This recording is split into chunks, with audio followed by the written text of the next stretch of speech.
We've all had those days where the to-do list feels like it's actually doing us. Between the back-to-back meetings, the administrative noise, and the work that matters often gets pushed back to the end. So today, I'm sat down with someone who's seen the workplace from almost every angle possible. Now she's the secret weapon for busy professionals everywhere. Welcome to Conversations with Colleagues. This is the podcast where real people share real stories about the working world. Grab a cuppa. This is Natalie's story. Hindsight's a 2020. Hi, Nat. How you doing? Hi, Dan. I'm good. How are you? I'm good. Welcome to our show today, where we'll be talking about everything you. How are you feeling? I am good. I mean, this is my first podcast officially, so a little nervous, but we'll be all right. We'll be all right. Good. Okay. Well, I'll warm you up then with something quite nice to get you in kind of go on then. mood. And I have to ask. So you've had a great kind of like a career path, but back when you were in like the optical world or an optician world, did you ever see yourself here, pun intended, or was the vision a little bit blurry for you to see where you are now? I love a pun, Dan, so thank you for that. But no, I didn't. I did not think. I guess I am a classic person where I didn't really sort of have long-term visions of where my career is going to go or where my life's going to go. I've just sort of taken everything as it comes, taken opportunities as they've arose. And I did not see myself here. And I'm very glad I'm here.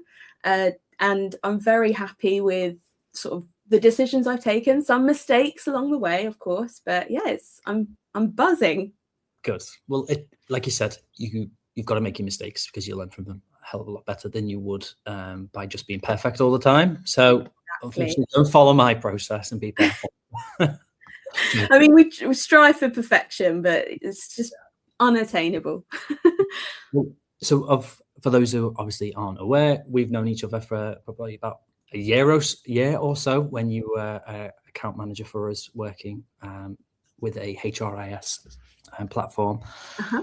You've made obviously big jumps, big moves in your career, as you kind of I'm aware, and it's explained. So you went from the optical world, and then you went into the HR system route, and now virtual assistant with Lemonade & Co. Yes. What was that kind of first day like for you, where you were now self-employed as a virtual assistant, and this is where I am. I'm here now. This is me. How did you feel? What was going on?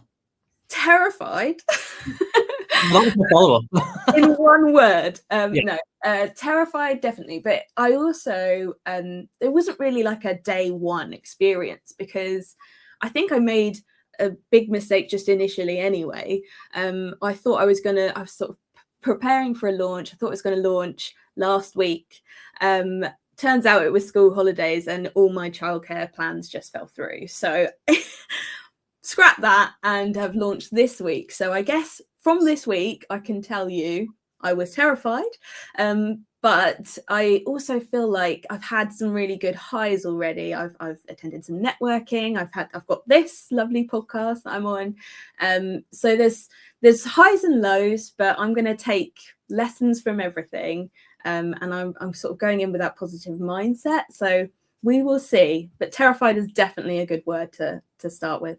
And also bamboozled. There's so much to it that you have to become everything and everything now that you work for yourself. You have to be your own HR department. You have to be your own IT tech whiz. You need to know your finances back to front, left and right. And I'm just here. I'm just a baby. Exactly. I've got a small little kind of networking group that we've set up. We're called the Croissant Collective because we love croissants and coffee and great. And that we always share advice on a WhatsApp group. And I was just like, I'm such a baby. I'm literally taking my first steps. I don't know if I can give you any advice at the moment, but it's been wild, and I'm really glad to sort of be doing this. Good. Well, even when you say I can't give you any advice, by sharing that you are terrified with somebody else and be like, oh, okay, I also feel that way, but I didn't want to say thanks for sharing. That's a step in its own right, isn't it? So exactly. It's not easy being self-employed, but obviously it is rewarding as well. So you'll get there. You will. Yay. Hopefully. There you go. Podcast over. Thank you. Good night. Okay, so I've got another little punny one for you. So go for it.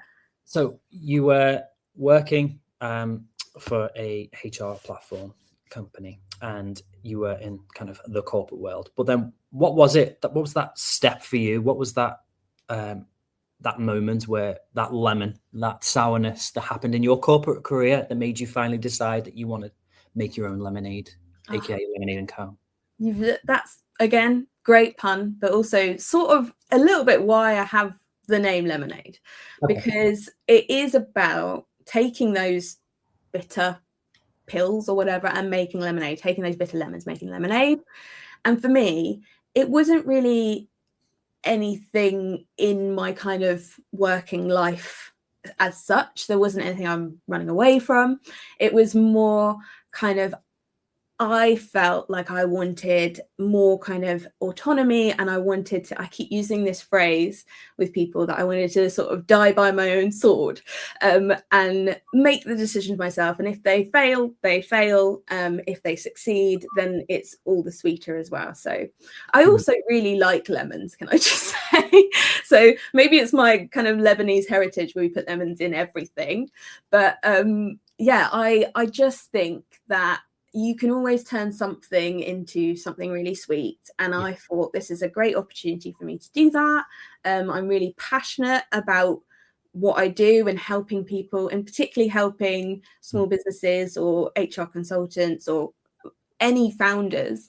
Plus, I'm really enjoying sort of the kind of collaborative nature. Everyone who is kind of doing this, founding their businesses or going off on their own, they are really kind of welcoming and helpful, and I'm really enjoying that. And I don't think you get that when you're just working as a salaried employee. It's just opening a world of opportunities. I think I've said it a couple of times about filling your own cup. People about why I am self-employed now, and it was more like you said, I get to make the decisions, but also what I put in, I also can take out. Exactly. Obviously, when you succeed, but you will succeed. You go in with that positive mental attitude, that PMA, and you're like, right, I'm going to do great. So I liked what you said there in terms of things you make it a little bit more sweet. Obviously, people see lemons as sour, so you're taking that sour to sweet. Yeah. What actually is a virtual assistant, if people don't know? So a virtual assistant covers it. It's a big umbrella term, but mainly it is somebody who assists busy people, founders, solopreneurs, with their admin on the whole. And the admin can range from diary management, inbox management, or inbox sort of monitoring, all the way through to setting up systems, automations, website creation, that sort of thing, or social media help as well. So it is a really, really broad scope. And some people niche it down. So some VAs won't do any of the sort of website stuff, and some do. So for me, I'm at the moment, because I'm so new, I am quite broad. But I feel like I'm sort of going to find my niche and find my kind of speciality as I go. I have a really keen interest in tech, particularly AI, which is partly because my husband is just obsessed with AI. So I just get it all day, every day. But it can be a really, really broad scope. And it's all about kind of filling the gaps that the client needs, and doing the work that the client themselves is doing because they feel they have to, but maybe it's stopping them from going out and getting new business themselves, or doing their expertise, the things that they've trained for a while to sort of be able to do, but they're actually stuck kind of doing their accounting or zero system. So it's a broad term. So I think most VAs kind of sort of specialize in things, but yeah, they can do a bit of everything. Yeah, and it's kind of similar to that HR consultancy in that respect, where you are taking that kind of pain away. You are outsourcing that admin. Essentially, you're giving back the time to the founder, to that leader, in order to say, hey, I can take this burden away from you, even though I absolutely love it, and that's why I do it as a role. You might hate it, so I'm going to take it away, and that's exactly what kind of we do with our HR too. So it's good to know that's kind of how it can relate to a business owner or a leader that might be listening. So that's good. Definitely. Okay, no more puns now, I swear. They're all out the window. Oh, is that one? I don't know. Throw something about a lemonade stand. Yeah. But, okay, you're at your lemonade stand. I'll throw it in. What is the biggest myth that people have about VAs? So you're sitting there on your little lemonade stand selling your services, but what are the biggest myths that you want to bust about a VA? I feel that people think it's a really expensive thing to hire any sort of, I don't know, consultant or VA or something. They think it's really quite a costly experience. But if you actually compare it to hiring an employee full time, it's a fraction of the cost. It can be turned up or turned down quite flexibly, and of course you don't have to worry about, you being in HR will know, all of the rules and regulations and laws surrounding actually employing people. It's quite a tough thing to go through. So having someone sort of bridge that gap, because you are growing and you need the time to go and find that new business or do the thing that you've sort of trained for. Having a VA does bridge that gap, but people just immediately say, oh, it's a cost and I can't afford it. Oh, it's for bigger companies. And it's actually for that kind of sweet spot, growing smaller company that would really, really benefit as an investment in their company so that they can grow. It frees them up to do that. Yeah. And it stops that limbo stage, as you said. I want to grow, but I can't because I've got too much on and I'm doing 100-hour week, and it's not getting me anywhere else. Exactly. And you're just piling on. And it's interesting that you use the word kind of like fractional.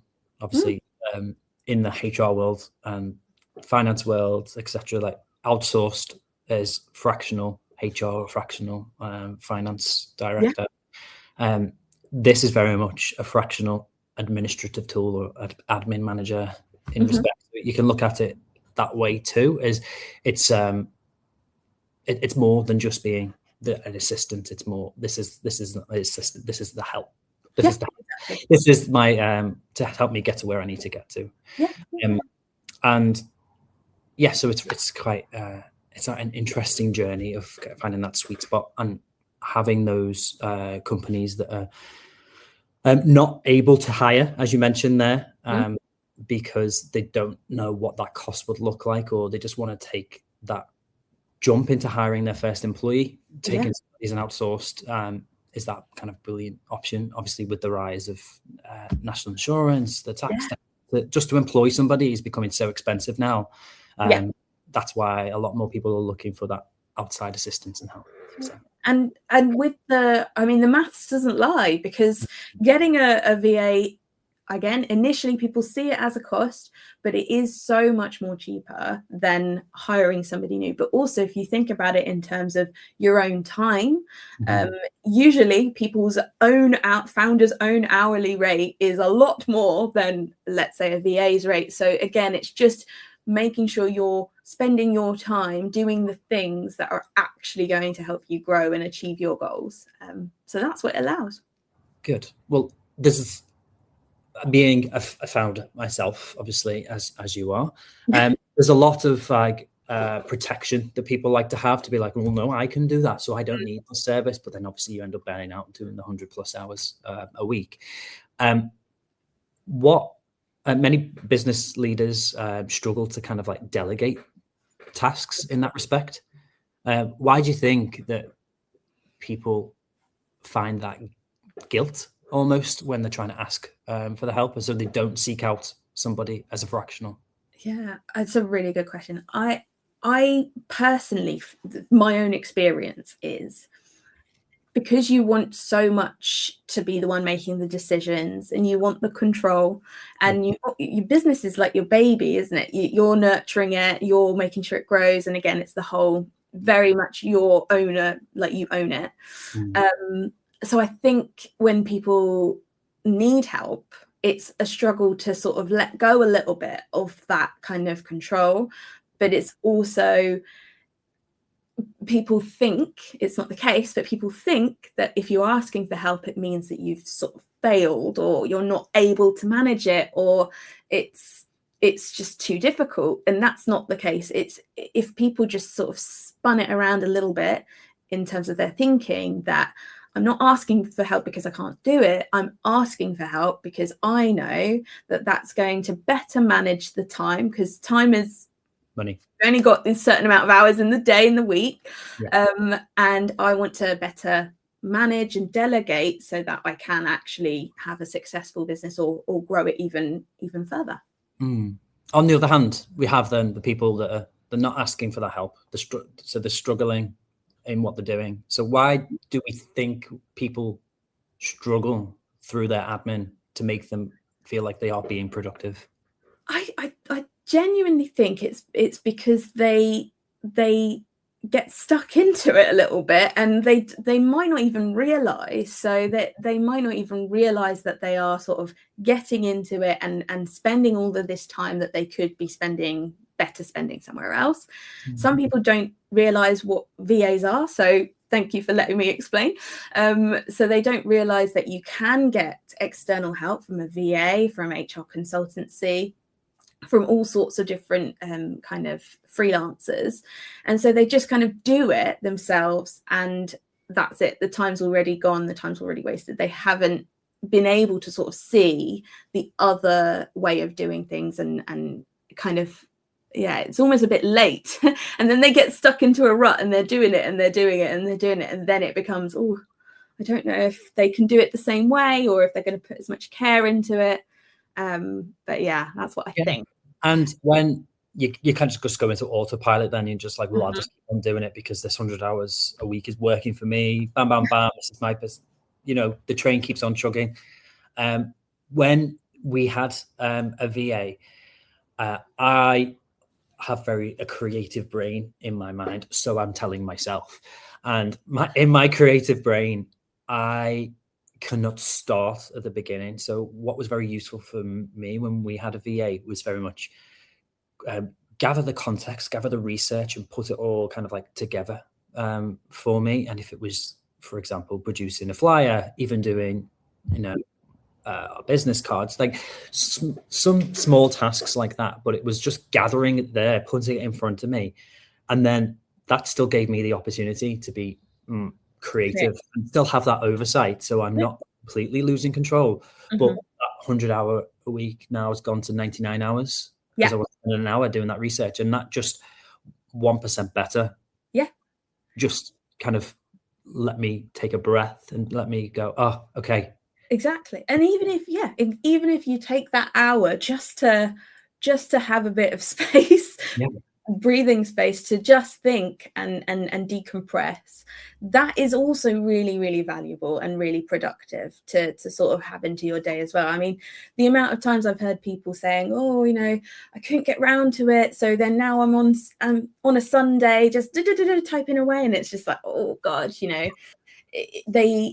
it's a little bit of just time management. It's a time management win, just to kind of recognize when you need help, but also kind of take the courage to let a few things go and just see how it goes. You probably, I think 9 times out of 10, people are very, very happy once they have sort of made that jump and taken a chance. So yeah, and I think it's difficult to sell. This is what the experience will be like until you get that experience.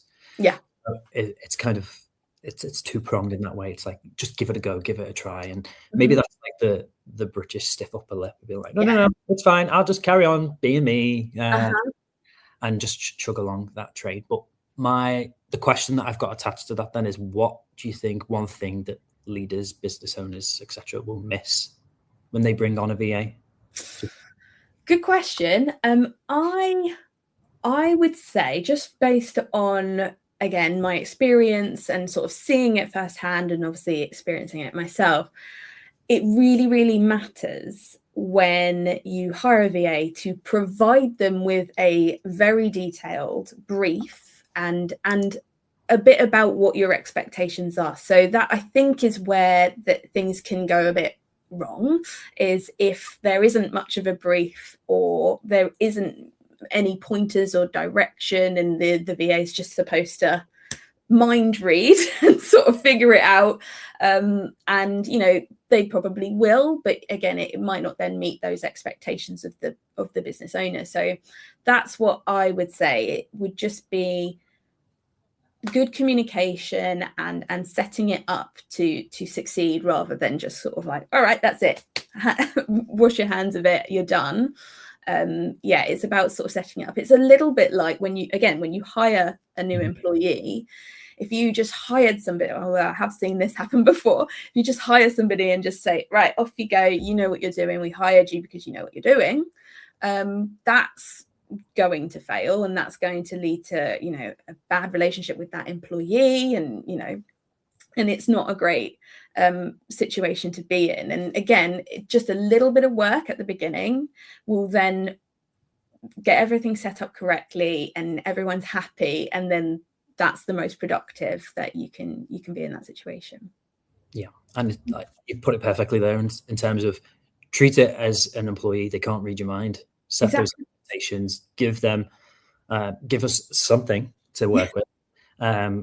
Because if you're not communicating, then the work probably not going to get done, because it's kind of in that limbo stage, isn't it? And just treat it as if you were bringing on an employee. Exactly. It's just, and also be honest. So if something isn't necessarily working, or if you're not quite happy with, or it's not the right tone, or in emails or whatever, just be honest and say, oh, do you know, can you alter that a little bit? And I'm sure anyone will take that feedback on and you know, try to make you happy and make sure that it is the work quality that you want as well. So communication is key, isn't it? So it is. Well, what we try to do, obviously, with this podcast, we will try to leave people with like a win, something that they've got on their to-do list that they can just tick off, because they might be drowning in the small stuff. So let's give that 1 hour back. So let's give top 3 tasks then. What top 3 tasks do you think a business owner should do to hand over, or be in a position where they can hand over to a VA to kind of sleeve this? Okay, so I would say top 3 tasks.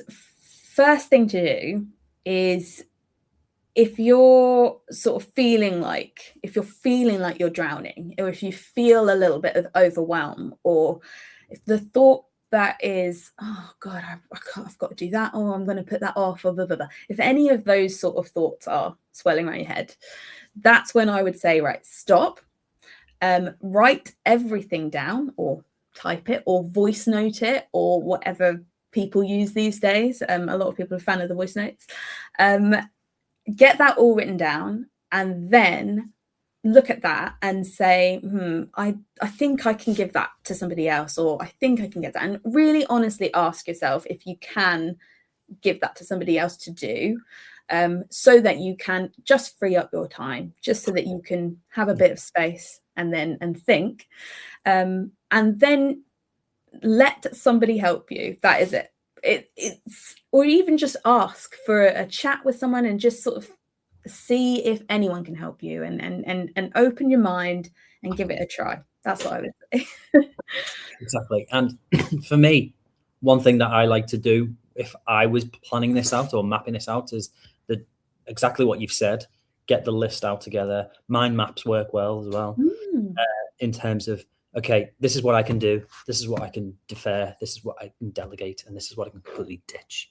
Yes, that's a great one.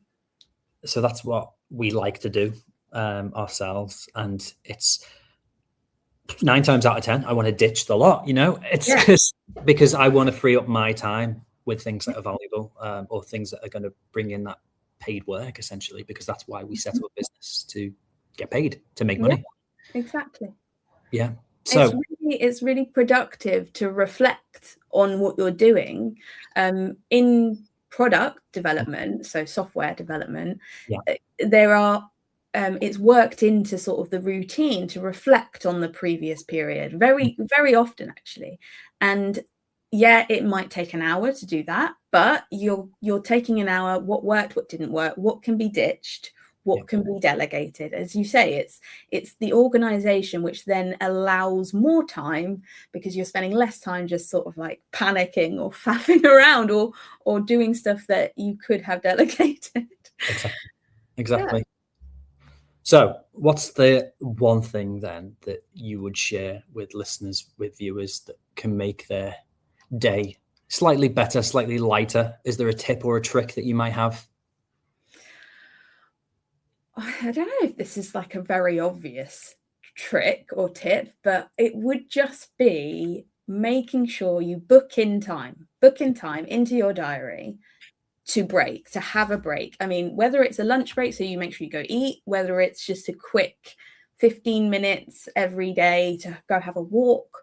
My big thing is just to make sure you validate your time and effort by carving out pieces specifically for you, whether you're in full-time employment or whether you are working for yourself or whatever it is. Just make sure you are booking into your diary some time for respite. What I tend to do at the very least is before any meetings or before anything, I will always book a little prep time just before and a little debrief time just after. So I'm not going back to back meetings because it's not productive. You effectively forget what's just happened in the meeting and you don't have time to follow up or write things down or plan. So it's just carving out time in your diary, whether it's for rest or just to write things down, and hopefully you've got somebody there who can then process that information either with you or for you. Yeah, exactly. And you've just gave me a little flashback. I checked my calendar very quickly then to be like, have I booked in my lunch break? Yes, I'm getting away from my desk, and I have. Yes. Good. Very busy day today, but I remember kind of how quickly the world of work has evolved, and I come from a manufacturing background. Pre-lockdown, I remember having it being so strange having like someone mention a video call, or somebody might be like, "Why don't you want to meet me face to face?" And we allow, obviously, in this world where we're in a video call, and then we're going onto the Zoom, and then we might be jumping onto a Teams, and then a Google Meet, and then a this, and then that, and there's never that face to face reaction as much because there's a lot more remote work that's happening. Obviously, that's got its positives as well as its negatives, but we're so stuck and glued to our seats now and working at a desk. So having that prep time and end time is essentially just give me that chance to breathe, because I've even today, like, I know I've got a back-to-back. They are spaced out a little bit more, but I have, when I've been in the corporate world, it's been, okay, 9 o'clock, 10 o'clock meeting, 10 till 11 meeting, 11 till 12 meeting, 12 till 12:30 meeting. Oh, I'll squeeze in my lunch after that. And then someone wants a meeting with you at 12:45. I'm like, oh, I haven't even ate in 15 minutes. Like, that's not even, one, it's not even legal to have a break that short. But it's like, why? And you're getting pulled from pillar to post. Yeah. And I think founders in particular are guilty of it, because they think, oh, this is my business, and if I'm not on all the time, I could miss out. But people can wait. Think that meeting can wait 15 minutes or 30 minutes just so that you have that break. And I mean, I'm no fitness or health expert, but it's definitely good for our bodies, good for our souls to just not be sat down for an entire day, and get up and go get yourself a coffee, or go look at your garden, or look outside the window, whatever it is. I definitely, that's my tip. Good. Okay. Well, even though we've got our ergonomic chairs, have you? Oh, nice. There we go. And kind of yours too, but like mine was from IKEA. Call it ergonomic for this. But like, you've got these ergonomic, so you're sitting at your desk majority of the time, but it's not we're not designed to be up and about. We need to be moving, don't we? Honestly, I mean, as I said, I've only sort of left full-time employment recently, and I've already started feeling like that my posture is slowly improving, and I feel better for it. I generally feel healthier because I have had more time to go off and stand up a little bit more. So that's just a tea break, or just something to go, okay, exactly.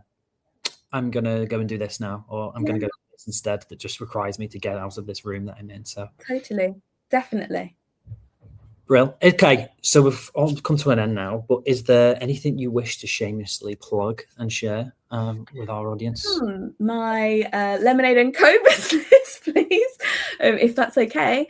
But as you will have heard, I am a new virtual assistant, freelance virtual assistant, under the name of Lemonade and Co. So please do have a look at my website. I'm very proud of it. We made it ourselves, and it's got all of the details you need about the services I offer as a VA, but also you can contact me there and booking discovery calls, and they're all free. And I'm also on LinkedIn, and I am really sort of active on LinkedIn now. And yeah, please do connect with me on LinkedIn. And yeah, I'm always happy for a chat too. Well, thank you so much for that, Natalie. So thank everyone for listening. You don't have to carry the load yourselves, essentially. So you can pass on your to-do list. You do defer, ditch, delegate.